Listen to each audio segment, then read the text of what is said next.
এই চট্টগ্রামের সন্তান হাবিলদার রজমালির নাম কেউ বলে না, ইতিহাস থেকে নাই করে দিয়েছে। আপনারা তার নাম শুনেছেন?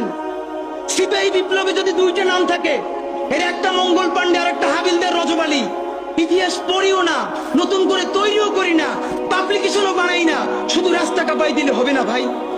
ভাইয়েরা আমার, এই জুলাই যদি এটাকে বিপ্লবে পরিণত করতে না পারি, চূড়ান্ত যোগ্যতা অর্জন করে যদি এটাকে চূড়ান্ত পিকে যেতে না পারি, সামনে বাংলাদেশে আমাদের জন্য ভয়াবহ সে আর একটা সিপাহী বিপ্লবের করুণ প্রতি অপেক্ষা করছে। আপনারা অনেকে ভাবতেছেন এইটাও কি সম্ভব? জামাতের ভাইয়েরা অনেকে বুঝে না, বলে কি করে সম্ভব? মনে করাই দেই, শহীদ নিজামী মুজাহিদ সাহেবেরা মন্ত্রী হিসাবে সর্বশেষ যখন সম্ভবত 2006 বা 2007 মন্ত্রী ছিলেন, বলেন তো তার কয় বছর পর তাদেরকে ফাঁসি দেওয়া হইল? 10 বছরও লাগে নাই।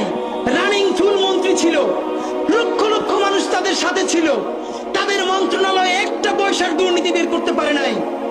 10 বছরের মধ্যে মন্ত্রিত্বের পর তাদেরকে ফাঁসিয়ে দেওয়া শুধু হয় নাই, তাদের সন্তানরা তাদের জানাজাটা পর্যন্ত পড়তে পারে নাই।